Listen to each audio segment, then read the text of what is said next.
Jace Carter was just a builder from Earth. Not a soldier, not a hero. Just a man who fixed broken things. He had been sent to Valara, a new planet in the outer systems, to help build shelters and power grids for the peaceful alien race that lived.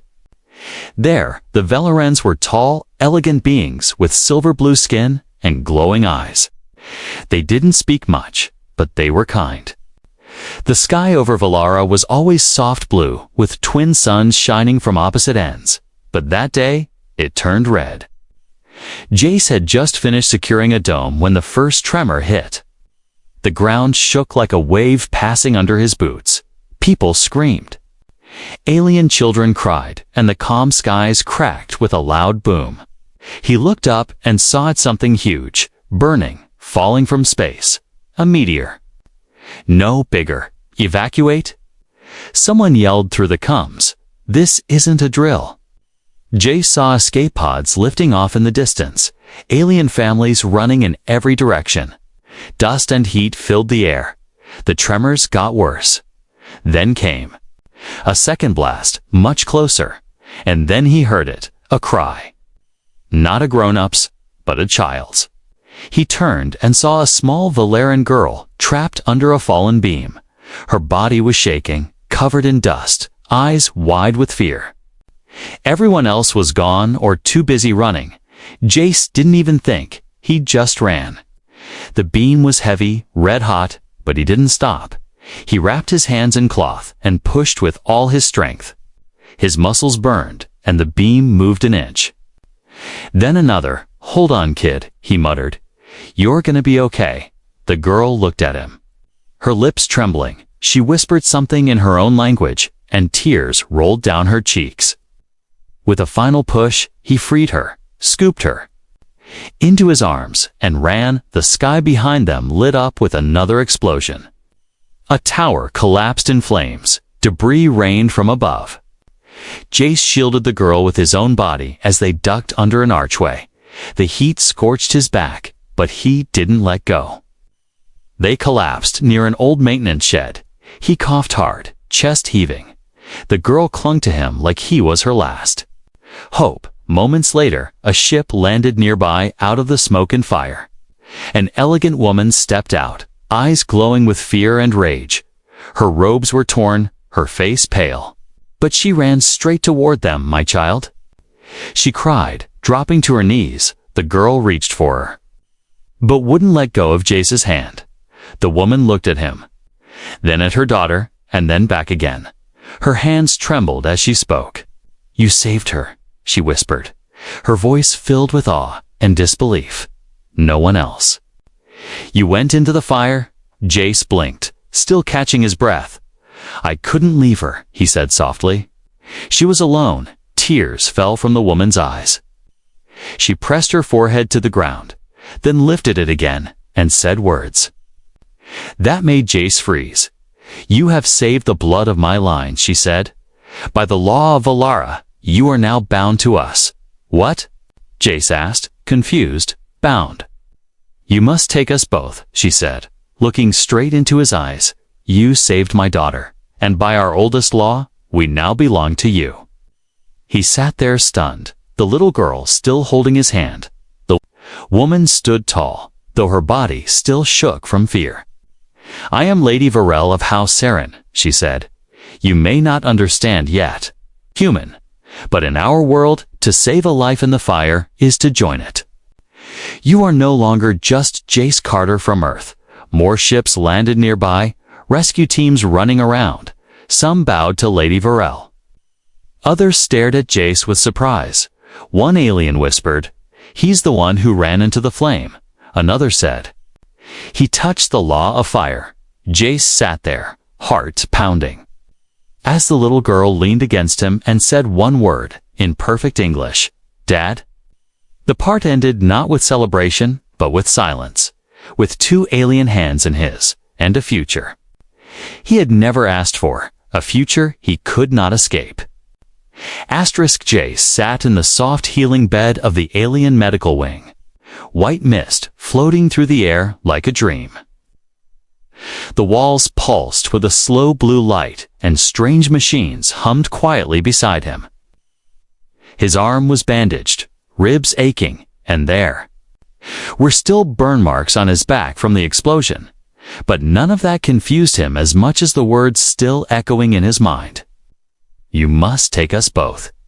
He looked to his side, and there she was, the little girl with silver blue skin and wide glowing eyes. She had not left his side since the rescue. Her small hand still gripped two of his fingers. Tight and warm, nurses tried to move her, but she hissed softly and curled closer to him. Everyone stopped. Even the nurses looked at each other and said nothing. Then the doors slid open with a slow whisper, and she entered Lady Varel, tall, graceful, and powerful. Her long robes flowed behind her like a river. Her face was calm now, but her eyes were sharp. Watching every breath Jace took, "You are healing well," she said softly. "That is good." Jace gave a slow nod. "I guess I got lucky." "No," Varel said as she stepped closer. "You were brave and foolish, but also honorable." He tried to smile, but it faded. "Listen. What you said before about the law, taking you both. What does that mean exactly?" Varel looked at her daughter and then back at Jace. "You saved a noble bloodline during fire. In our culture, that act binds us by the law of flame. It is older than our written history." "Okay," Jace said slowly. "But where I'm from, saving a kid doesn't make me her." Father or husband Varel sat beside the bed, her posture perfect. "Your actions went beyond duty. You risked your life for my child. Our ancestors believed such a bond is not chance, it is fate."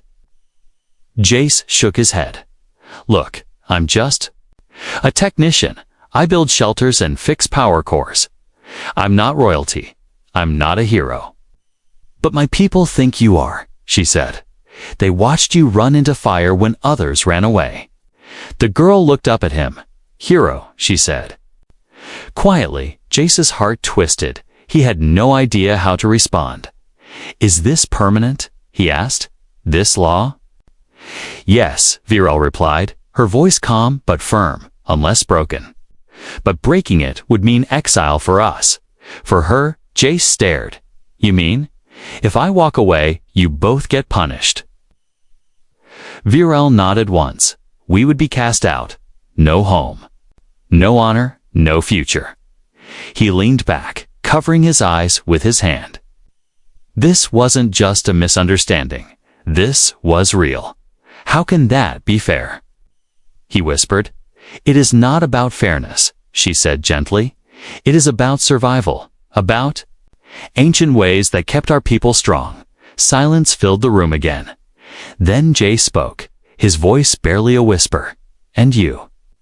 Do you even want this?" Varel looked at her daughter. "I want her to live. I want her to be safe, loved, and respected. If this is the path the stars have chosen, I will follow it." Her words held no bitterness, only duty. That night, Jay sat in the quiet room. The girl asleep beside him, curled like a cat. Her head rested on his arm. He didn't move, didn't speak. He looked out the glowing window. Stars dancing above Valara's dark sky. How had everything changed so fast? Yesterday, he was a worker, an outsider. Today, he was something else, something he didn't understand yet. A soft chime sounded. A message was delivered to his bed screen. "The High Council has approved the bonding rite." It read, "Preparation for the ceremony of 2 moons has begun." He stared at the message, his heart beating faster. Then a voice came from the bed beside him, small and sleepy. "Dad?" The little girl whispered, "Will you stay with us?" Jace looked down at her, her glowing eyes already closed again. He didn't answer, but his hand gently squeezed hers. Outside, the twin moons of Valara began to rise, casting silver and violet light across the land as the world changed beneath them. One human's life was pulled into something far bigger than he could imagine, and there was no going back. Jace stood at the edge of a crystal balcony. staring at the alien city that stretched below. The Velaran buildings were not built, they were grown. Smooth and tall, like silver trees curving toward the sky. The sun was rising behind them, casting long purple shadows across the land. It was beautiful, strange, and overwhelming behind him. Inside the large suite, gifted by the High Council, everything shimmered in blue light. The walls were soft to touch. The floors hummed faintly beneath bare feet. It felt like a dream, but Jace knew it was real. Too real. He was now living with them, Lady Varel, noble of Alara, and her daughter.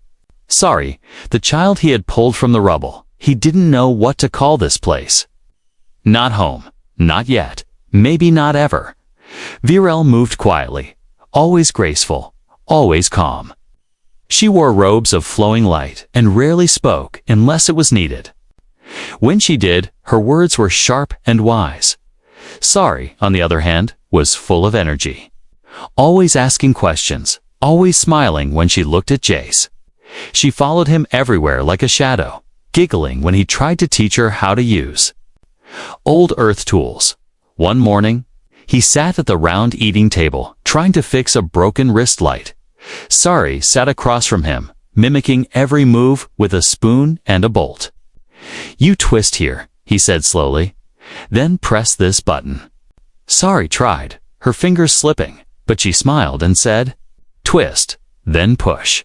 Varel entered, carrying a glowing bowl of Velaran fruit.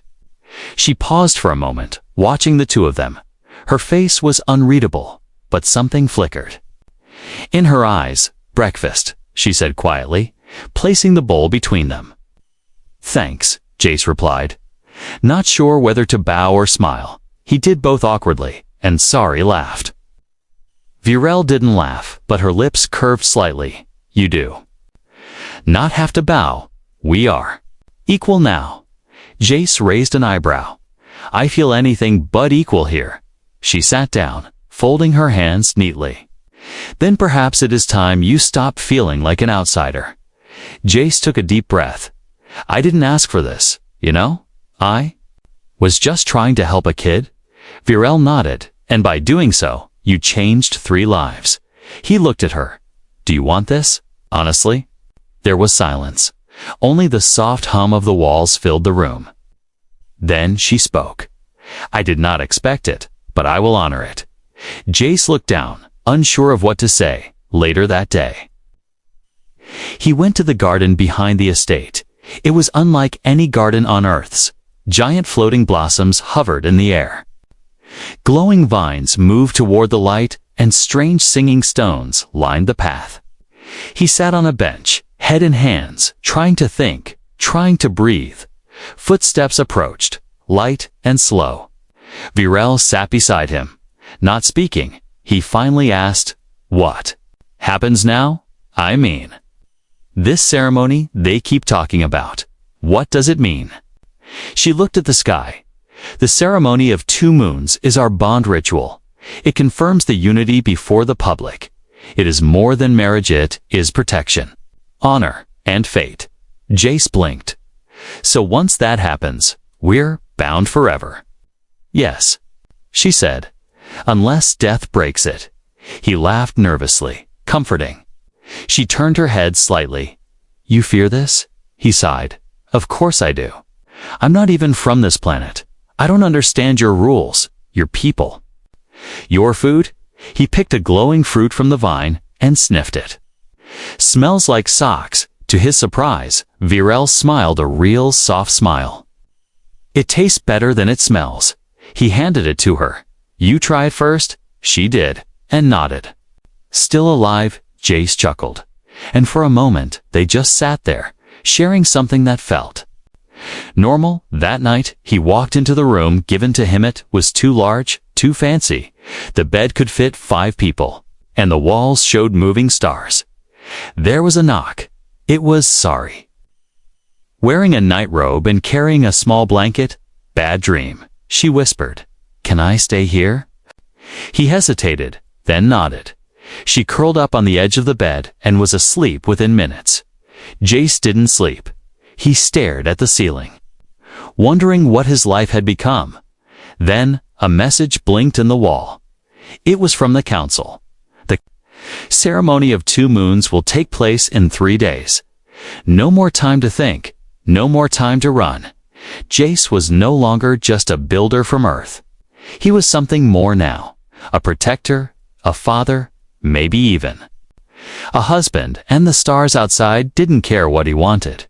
The 2 moons of Alara had risen high in the sky, glowing softly, one silver, one violet.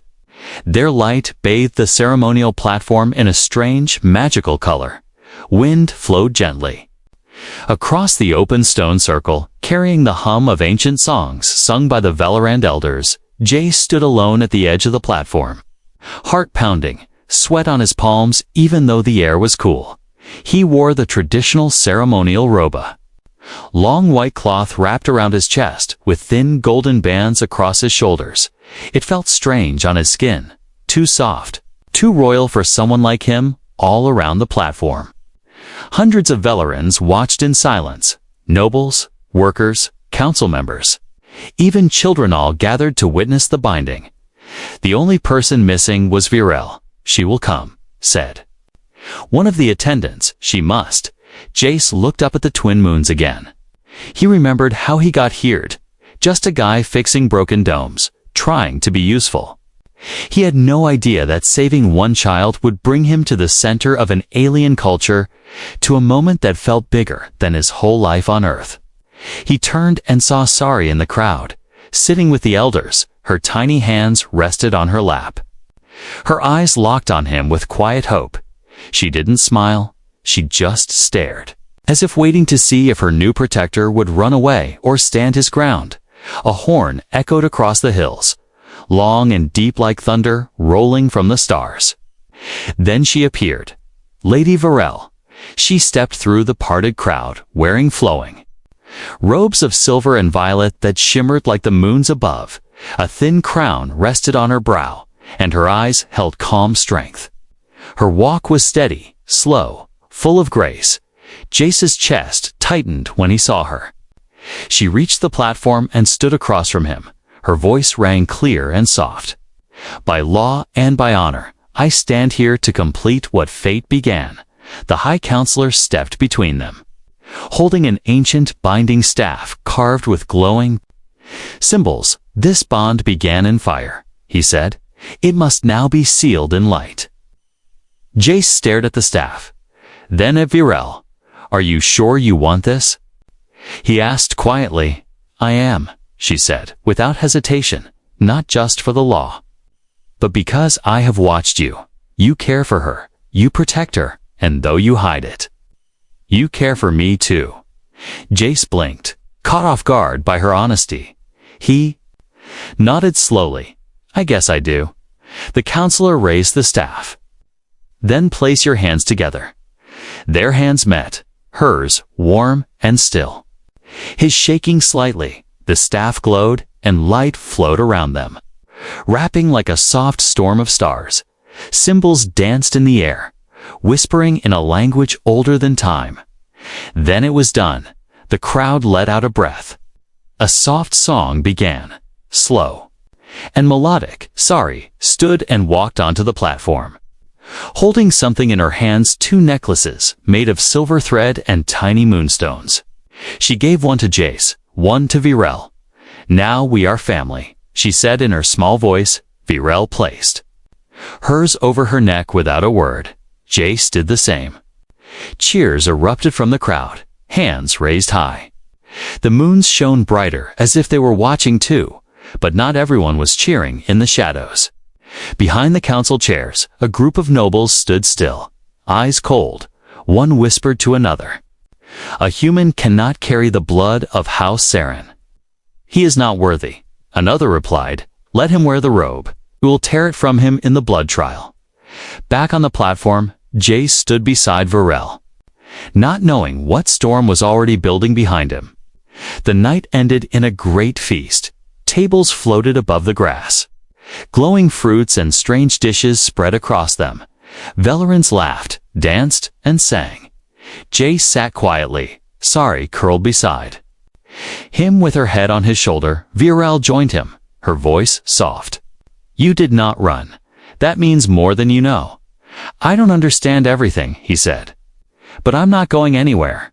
She looked at him, eyes shimmering.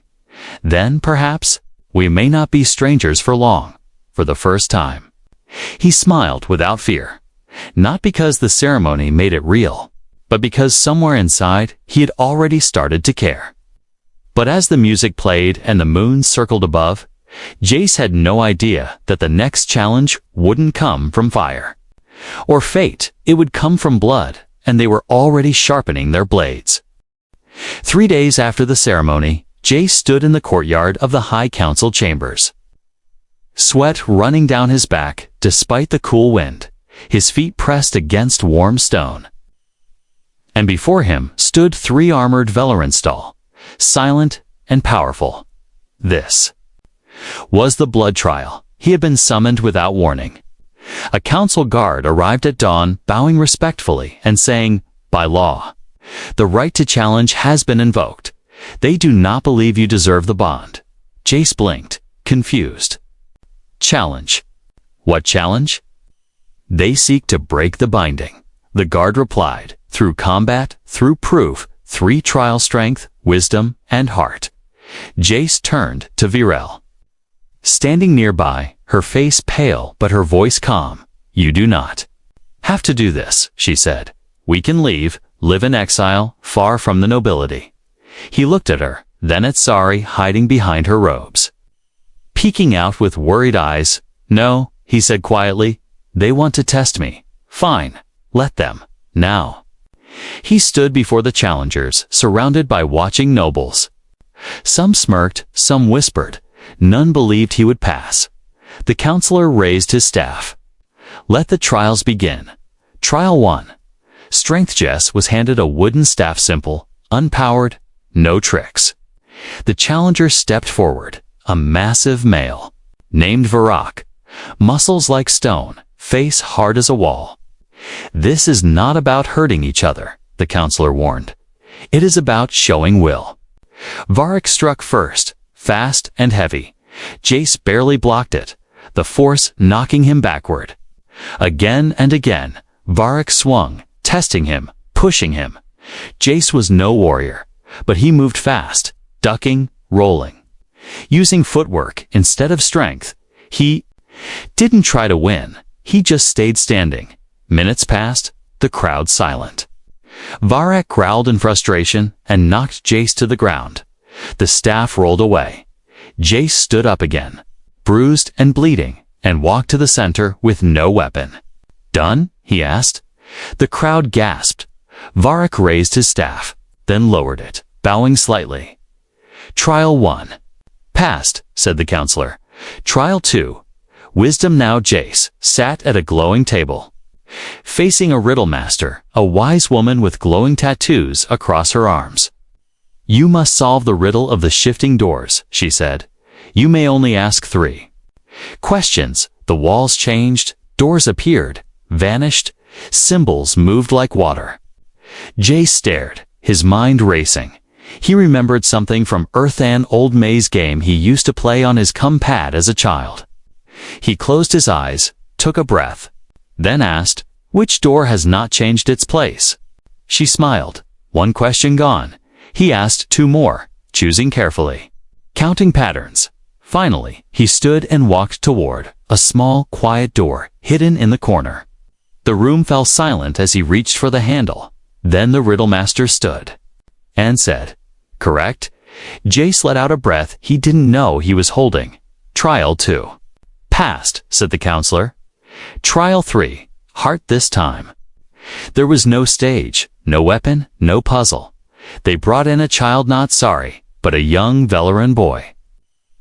Frightened and tied in chains, the noble who had challenged Jace stepped forward. Holding a ceremonial blade, "Prove your heart," he said. "Protect the child or save yourself." He threw a weapon at Jace's feet, then turned to the boy. "I strike in 10 seconds. The crowd watched, hungry for blood. Jace stared at the blade, then at the boy crying softly. The seconds ticked down. 1, 2, 3. Jace dropped the blade, ran forward, and threw himself in front of the child just as the noble struck. The blade stopped an inch from Jace's chest. "I knew it," the noble muttered, lowering his arm. "You're no warrior." "But you are worthy." The crowd roared in surprise. Trial 3. Passed, the counselor declared. Jace helped the boy up, then looked around at the nobles, who once doubted him. Now they were silent, some ashamed, some impressed. Virel stepped forward, her eyes filled with emotion. "You could have left. You could have run, but you stood for us." Jace wiped the sweat and blood from his face. Breathing hard, "I didn't do it for them," he said. "I did it for you." And for her, Sari ran out from the crowd and hugged his leg. "I knew you'd win," she whispered. He knelt and hugged her tight. The counselor raised his staff once more. "Let it be known, by trial and truth, the bond stands unbroken." But even as the people cheered, somewhere in the shadows, darker plans were being made. Not everyone accepted the outcome, and the blood spilled today would not be the last. The skies above Valara were calm again. Soft blue clouds drifting slowly past the shining towers. The bond had been tested. The blood trial completed, and Jace thought for just a moment that peace had finally settled. Over them, he stood with Virel and Sari in the bonding grounds, a sacred place surrounded by glowing stones and memory trees. The air shimmered with light, and petals floated gently down from above. A symbol of blessing from the ancestors.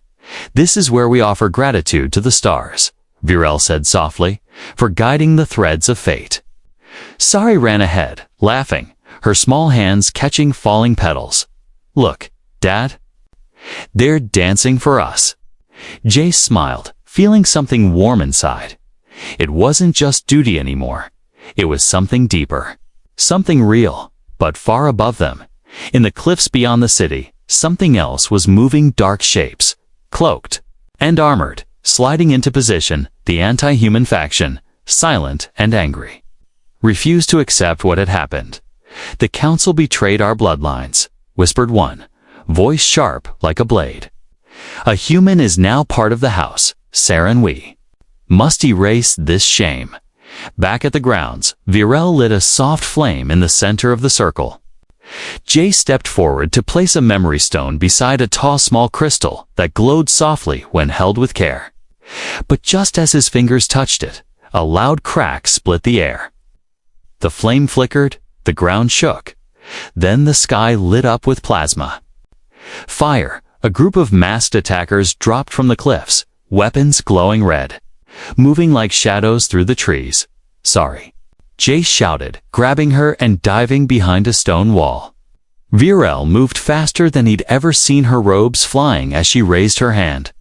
A pulse of psychic energy exploded from her fingers, knocking two attackers back. They weren't ordinary rebels. These were trained fighters, and they came with one goal: to destroy the bond. Plasma bolts flew across the sacred ground, burning through trees and symbols. Jace ducked and pulled Sari close. "Don't look, just hold on to me," he whispered. Two rebels charged at Virel, but she moved like water, spinning and striking with mental force. Her voice rose in an ancient language, calling on the power of her ancestors. One attacker shouted, "The human has weakened her blood, end him first." Jace didn't have a weapon, but he grabbed a fallen staff from the ritual table and stood tall. "If you want to hurt them, you go through me," the rebels laughed. "You're not even one of us." "I don't need to be," Jace growled, and swung the staff like a hammer, cracking one across the face. The second attacker raised a blade, but Jace blocked it, his arms burning with effort. He had no training, just instinct and fire. Another plasma bolt flew toward Sari, and Virel screamed, throwing herself in front of it. The blast hit her shoulder, spinning her to the ground. "Virel!" Jace roared, rage exploding in his chest. He charged, slamming into the attacker with raw fury. Punching until the rebels stopped moving. Breathing hard, he ran to her side. "Stay with me," he whispered. "Don't you dare leave now." Her voice was weak, but steady. I will not break." Not today. Guards finally arrived, their ships sweeping across the sky. Lights flashing, horns blaring. The attackers began to retreat, vanishing into the trees as fast as they had come. Ouch! Held Virel's hand tightly, sorry, crying beside them. "I should have seen it coming," he muttered. They were never going to accept this. Virel's eyes met his, even through the pain. "Then we make them, later, in the healing chambers." Virel lay on a recovery bed, her body wrapped in healing silk. Jace sat beside her, sorry asleep in his arms. "I was ready to give up when the trials came," Virel whispered. "But you didn't. You stood for us again today, not because the law said so, but because your heart did." Jace looked at her, his voice low. "I'm not going anywhere. You're not just bound to me by law. You're part of me now," Virel smiled faintly. "Then let us show them, not with war, but with unity." Outside, the moons began to rise once more, casting silver light through the healing chamber. But this time, they didn't shine on a human outsider or a noblewoman alone. They shone on something new. Something dangerous to the old world. A human who wouldn't run. An alien mother who wouldn't bow. And a child whose future had already changed everything. The sun rose slowly over Valera, casting gold and violet across the sky. The smoke from the attack had cleared, but the scars remained on the trees, on the stones, and deep inside the hearts of those who had fought. Jace stood quietly at the edge of the garden, the same place where he had first asked Virel if she truly wanted this bond. Now everything felt different. Behind him, he heard light footsteps. Not one pair but two. "Morning," came Virel's voice, softer than ever. He turned and saw her walking slowly, one hand resting on Sari's shoulder. The other arm was still wrapped in a healing band. But she walked with strength and pride. "You're out of bed," Jace said, walking over quickly. "You should be resting. I've rested enough," she said with a small smile. "There's something more important." Sari let go of her mother's side and ran to Jace, hugging his waist. "You protected us again, Dad." He ruffled her hair gently. "You're braver than me. You know that?" Virel took a breath and looked up at him. "There was a time I thought this bond was a cage, a rule I had to follow." Jace nodded slowly. "Same here." "But I was wrong," she said, "because every time I fell, you stood for me. You didn't have to fight, didn't have to stay, but you did." Jace looked down. Quiet for a moment. "I wasn't sure at first. I felt like I was trapped in a story I didn't write. And now?" Virel asked gently. He looked at her eyes, those deep, glowing eyes, and finally said the words. "Now I choose to stay. Not because of a law, not because of duty, but because I want this. I want." You. Virel blinked, her calm mask cracking just enough to show what was underneath. Warmth. Hope. Maybe even love. She stepped forward, her uninjured hand reaching up to touch his cheek. "Then let us write the rest of the story together." Sari jumped between them, holding out two new necklaces, each made with care from memory stones and moon thread. "I made these," she said proudly, "so we match forever." They each took one, placing it over their necks, and the three stood close, forming a circle of arms and hearts. Later that day, the High Council called them forward again, not to test, not to judge, but to honor. The counselors stepped onto the high platform and raised both hands. "Today we recognize the bond not as law, but as legacy. What began in fire now burns as light." Velerans gathered from across the land, this time not to whisper or watch, but to cheer, to kneel. To celebrate, Jace, Virel, and Sari stood together. In front of the crowd, hand in hand. One noble from the opposing side stepped forward with bowed head. "We doubted, but we were wrong. Forgive our blindness. Jace offered a hand, pulling the man up. No more walls between us. That's how we move forward. After the ceremony, as the sky darkened and twin moons rose once more, Jace sat beside a fire with Virel and Sari, watching the stars. So, he said with a grin, "What's next for a human bonded to a noble alien family?" Virel leaned back, looking up. "We build, not shelters this time, but trust, respect, and something no law can force, love." Sari climbed into his lap, her eyes already drooping. "Can we build a skyboat tomorrow?" she mumbled. Jace laughed. "Sure thing, kiddo. We'll build whatever you want." She fell asleep against his chest, soft and peaceful. Virel looked at them, then reached over and took Jace's hand. "Do you regret any of it?" she asked, her voice barely a whisper. He shook his head slowly, not a second. "I came here to build walls, but I found a family instead." They sat together in the quiet, the fire crackling, the stars above blinking like distant promises. No longer strangers, no longer bound by ancient words. Now they were connected by something stronger, something that no attack, no trial, no law could ever break. A choice, a future, together.